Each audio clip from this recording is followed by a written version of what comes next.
రంగం తర్వాత ఈ రోజు ఎలాంటి పూజలు ఉంటాయి తెలుసుకుందాం. కావ్య డీటెయిల్స్ అందిస్తారు. కావ్య, ఈ రోజు ఎలాంటి కార్యక్రమాలు ఉంటాయి?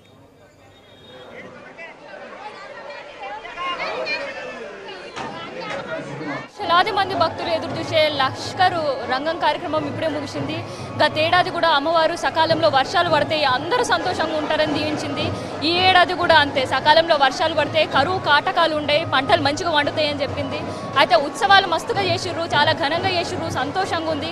కాకపోతే కడవేడు రక్తం పోయిన ఏడాది కూడా కోరింది. ఈ ఏడాది ఏకంగా అమ్మవారు నాకు బలి ఇయ్యలేరు, బలి ఇయ్యడం మర్చిపోయారు అని కూడా అమ్మవారు ప్రశ్నించారు.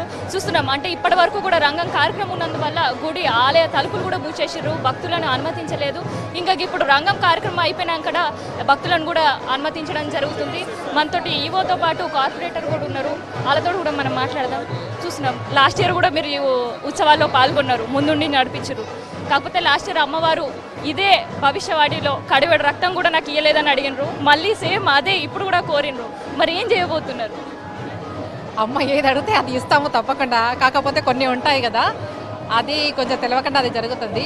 యావత్ ప్రజలందరికీ కూడా ముఖ్యంగా ఇప్పుడు బోనాల పండుగ శుభాకాంక్షలు తెలియజేస్తున్నాను. నిన్న చాలా అద్భుతంగా జరిగింది, చూశారు అందరూ కూడా. చాలా కొన్ని లక్షల మంది భక్తులు వచ్చి అమ్మవారిని సంతోషంగా దర్శనం చేసుకొని వెళ్ళారు. ఇవాళ భవిష్యం అని చెప్పారు అమ్మ, అందరూ ఆయుర ఆరోగ్యాలతో ఉంటారని చెప్పారు. తనకు తనకు ఎవరు భక్తితో శ్రద్ధతో ఎవరు తనను కొలుస్తారో వాళ్ళకి తప్పకుండా తను మంచి చేస్తానని చెప్పారు అమ్మ. ఇప్పుడు ఇంకా కార్యక్రమాలు ఉన్నాయి ఇంకా. అండ్ నిన్న సాఫీగా అయింది. మన అందరు అధికారుల సమన్వయంతో, మన ఈవో గారి సమన్వయంతో, మన మంత్రివర్యులు అందరి సమన్వయంతో చాలా అద్భుతంగా జరిగింది నిన్న. ఎవ్వరూ అసలు అలా లేరు, చాలా హ్యాపీగా ఉన్నారమ్మ. అందరూ మంచి జరుగుతుంది, లోకానికి మంచి జరగాలనేసి అందరి కోరిక. అమ్మ కూడా అదే చెప్పింది, అందరికీ నేను మంచి చేశాను, అందరి అమ్మలను నేను, అందరినీ కన్నా తల్లిని నేను మంచి చేస్తానని చెప్పిందమ్మ. మనం చూస్తుంటే భక్తులు కూడా ఆలయంలో కిటకిటలాడుతున్నారు. ఒక్కసారికి ఇప్పుడిప్పుడే క్యూ లైన్, జస్ట్ ఒక 2 నిమిషాల క్రితమే క్యూ లైన్ కూడా వదిలిపెట్టడంతో భవిష్యవాణి అందరు బయట ఎన్నినారు, ఎందుకంటే ఎవరిని కూడా లోపలికి అనుమతించలేరు. అందుకనే భవిష్యవాణి అనంతరం భక్తులు అమ్మవారిని దర్శించుకోవడానికి కూడా వస్తున్నారు. మరి భవిష్యవాణి తర్వాత ఎటువంటి పూజలు ఉండబోతున్నాయో గుళ్ళ మనతో పూజారు ఉన్నారు, వాళ్ళతో కూడా మాట్లాడదాం. చూస్తున్నాం, ఇప్పుడే అమ్మవారి రంగం కార్యక్రమం మస్తుగా జరిగింది. మరి రంగం కార్యక్రమం తర్వాత ఏమేమి పూజలు నిర్వహించబోతున్నారు అమ్మవారికి? మరి బలి కూడా అమ్మవారు కోరింది, పోయినసారి కడవేడు రక్తం కోరింది. మరి ఈ ఇయర్ ఏం చేయబోతుంది? సర్వమంగళ మాంగళ్యే శివే సర్వార్థ సాధకే శరణ్యే త్ర్యంబకే దేవి నారాయణి నమోస్తుతే. ఆలయంలో గర్భంలో జరిగేటువంటి పూజలు వైదిక ప్రధానమైనటువంటివి.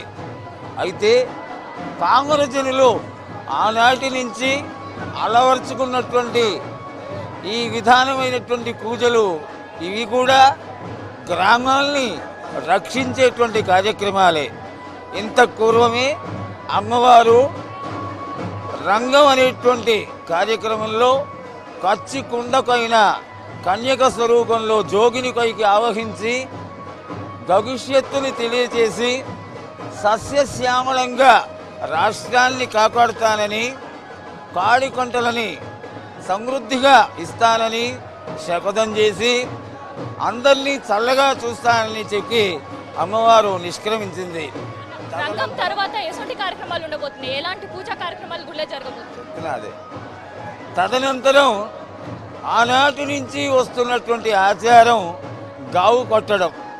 గావు కొట్టడం ఎలా చేసేవాళ్ళంటే, ఈ ప్రాంతంలో ఇళ్ళు గిళ్ళు లేని రోజున జాతర జరిగినప్పుడు మేకని తీసుకొచ్చి, దున్నకోతుల్ని తీసుకొచ్చి కోతరాజు దాన్ని కొరికి దాని రక్తాన్ని ధారగా అమ్మవారికి సమర్పించేవాళ్ళు. ఆనాటి కార్యక్రమాలు అవి. అయితే మనకి స్వాతంత్ర్యం వచ్చిన తర్వాత ఆర్య సమాజం వాళ్ళు, ప్రభుత్వం వారు గలులు నిషేధించడం వల్ల సాత్వికానికి వచ్చి ఈనాడు గుమ్మడికాయలు, సొరకాయలు గలిగా సమర్పిస్తున్నారు. ఈ గలిహరణం తర్వాత గలిగంకొని గైడికి తీసుకెళ్ళిపోయి ఉద్వాసన చేస్తారు. ఆ తరువాత అమ్మవారు 15 రోజులు గ్రామ సంచారం చేసినటువంటి జగజ్జనని గజాధిరూఢయ్యి అమ్మవారు అత్తవారింటికి వెళ్ళిపోతుంది అని. అయితే మూలస్థానంలో ఉన్నటువంటి అమ్మవారికి మాత్రం రాత్రి 12:30 గంట వరకు దర్శనం జరుగుతూనే ఉంటుంది. అమ్మవారు ఆశీర్వదిస్తుంది. అంటే రాత్రి 15 గంటల వరకు కూడా పూజలు జరుగుతూనే ఉంటే ఒకసారి మనం గుడి చూస్తే చూడొచ్చు, నిన్న ఎట్లా రష్గా కనిపించిందో కిటకిట్లాడిందో అంతే రష్ ఇవాళ కూడా కనిపిస్తుంది. పొద్దున్న నుంచి ఇప్పటి వరకు దాదాపు 50,000 మంది భక్తులు కూడా అమ్మవారిని దర్శనం చేసుకున్నారు. ఇక రంగం కార్యక్రమం చూడడానికి కూడా చాలా మంది వచ్చారు. మనం భక్తులతో కూడా మాట్లాడదాం.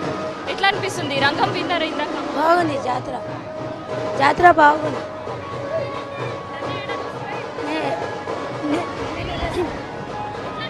చాలా బాగుందండి. పొద్దున 7 గంటల నుంచి ఉన్నాం ఇక్కడే.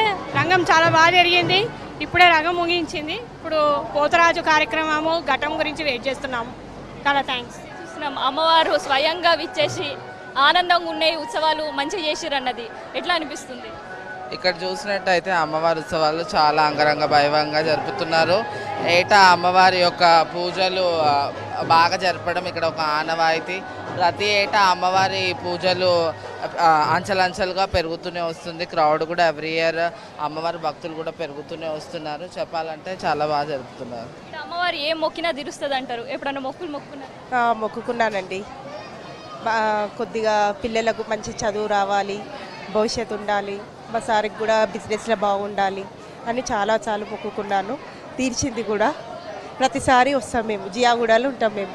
ప్రతిసారి వస్తాం. మా దగ్గర నెక్స్ట్ ఇయర్ ఉన్నాయి బోనాలు. అంతే.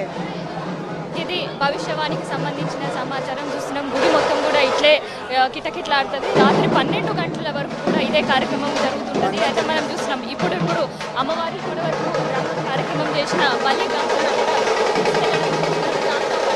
కార్యక్రమం కోసం కూడా పోతరాజులో అమ్మవారిని